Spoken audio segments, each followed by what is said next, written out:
Today's show is sponsored by Matific. This week, February 14th through 20th, is the warm-up for the free fun Matific Games. Register at coolcatteacher.com/math and stay tuned at the end of the show for more information on Matific. Beat Boredom. How to engage tired out students in critical thinking. Episode 251. The 10-Minute Teacher Podcast with Vicki Davis. Every weekday, you'll learn powerful, practical ways to be a more remarkable teacher today. Happy Motivational Monday. Today we're talking to Martha Rush, author of Beat Boredom, Engaging Tuned Out Teenagers. Now, Martha, lots of us are driving to school or heading to school today. And we do have teenagers who they either act bored or they really are bored. How do we start motivating ourselves to reach them? Because sometimes it feels like we're just singing and dancing at the front of their classroom and they're like asleep drooling on the desk. Where do we start? I like that description. I definitely sympathize with that. And part of the reason I'm so interested in this subject is because I was one of those kids and I had a really hard time staying awake in school. So when I became a teacher and I saw kids, essentially drooling on the desk, I took that as feedback like, whoa, I got to figure out something different that I can do. And I've come to realize that really the opposite of bored isn't entertained or, doing singing and dancing, but just trying to engage them. So giving kids, for example, a chance to talk about an issue rather than listen to me, or telling them a story that really taps into their emotions and gets them excited about learning rather than just giving them bullet points on a PowerPoint slide.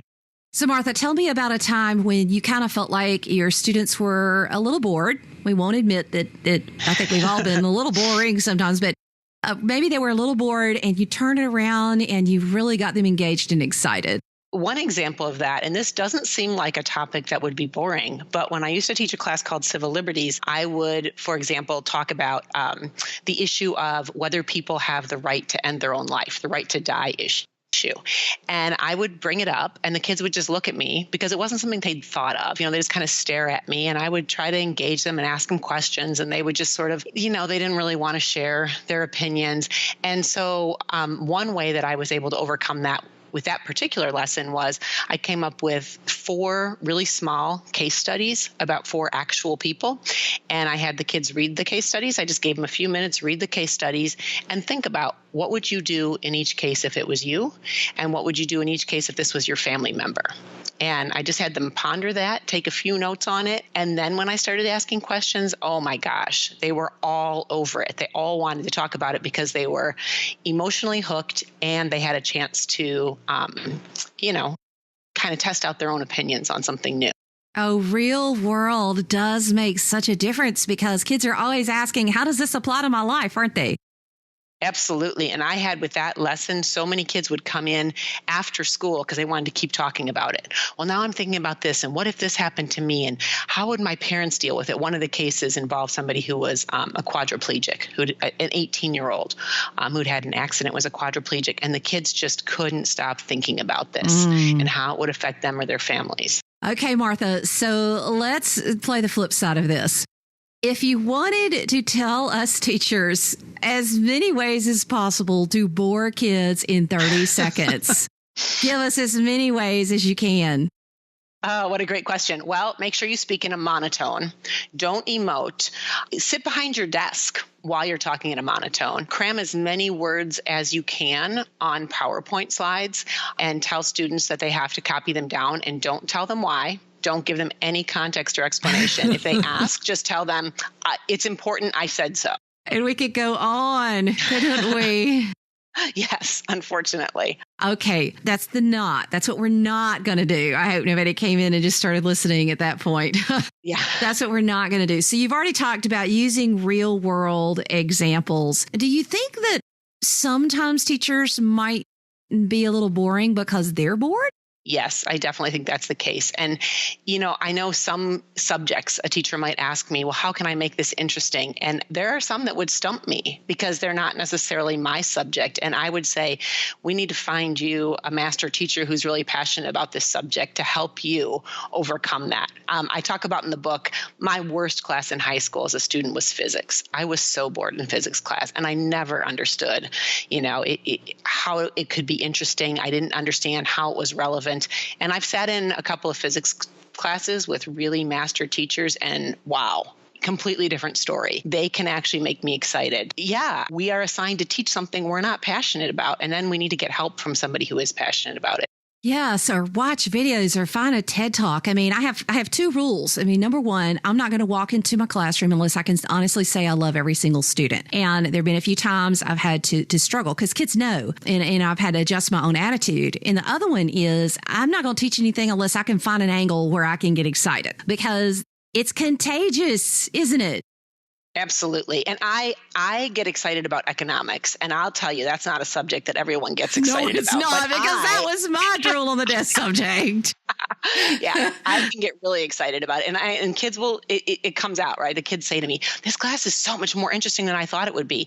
And it's because I love it. So what does a teacher do if they really hate the topic they're asked to teach?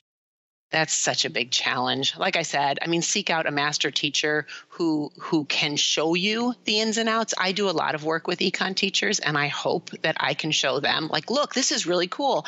You can make this really fun. You really have to, I guess, pump yourself up in a way and say, I'm gonna find a way. For me, the hardest subject I think I ever taught was just U.S. government. I would read that textbook at night, and it put me to sleep. And I had to rethink, how am I going to make this compelling for my students? Okay, so let's say a teacher is excited about a subject, but they know it's Monday, I'm heading to school, and I don't think what I did last week worked. Where do we start? Gosh, doesn't that happen so many times? Yep. I think it's so often like after that hour, you think, oh, I don't think that really worked. I think we have to spend that reflective time really backing up and thinking, what was I trying? What way might I get students better engaged? And you also, two things I would say. One is you just try your best every day. You can't be too hard on yourself. And the other one is realize it can take a couple of years to refine a class. So I know I didn't answer, what am I going to do that day? And I think the thing is, sometimes you even just want to say to the kids, I need to teach you this, and I feel like you're not really interested in it. What are some things about this that you would find interesting?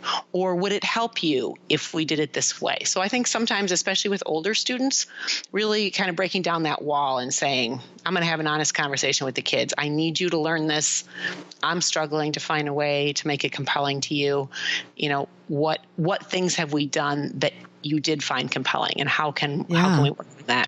Or what's the most interesting thing in this chapter? Or, which you've already said, one big one, which is make it real world. Find examples, take a look at things. But, you can make a game. I have a costume box that if I'm really, falling on my face, I'll do a bell ringer where they have to act something out. And that's, I guess, after we've been teaching a while, we might have some go-tos, huh, Martha? Absolutely. Yeah. And you find out which questions work and which questions don't work, right? That's one of the things I learned over the years of trying to run a discussion-based class is some questions you ask and no one will answer. And so you have to figure out what's a different way to ask it. Or maybe what you do is you put 3 questions on the board and say, write down your answers to this and think about it. And then you give them 5 minutes and then you come back at it with a slightly different question. But now they've all had time to think about it, so they're more comfortable.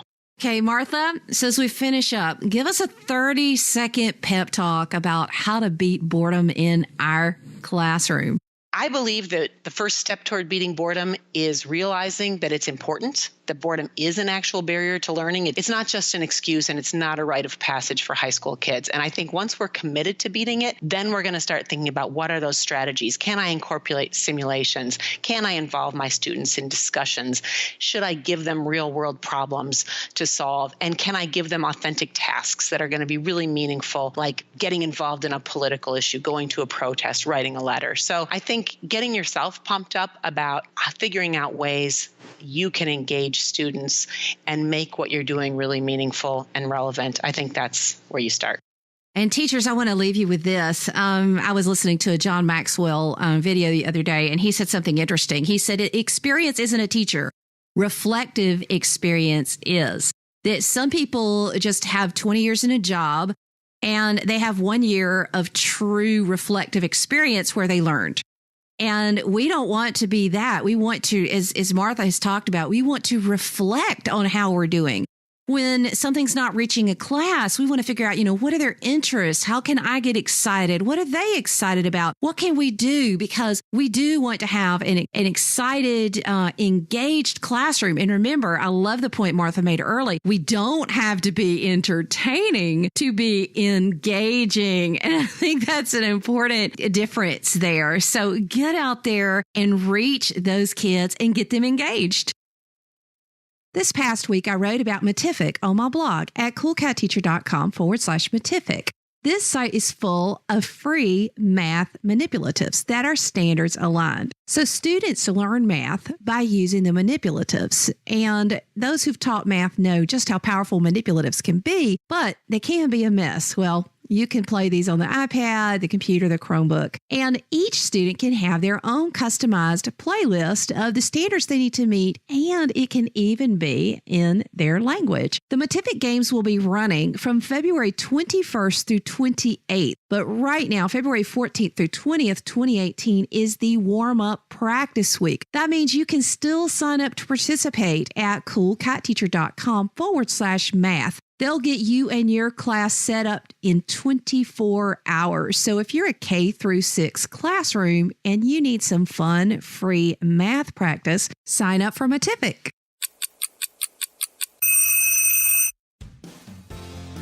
Thank you for listening to the 10-Minute Teacher Podcast. You can download the show notes and see the archive at coolcatteacher.com/podcast. Never stop learning.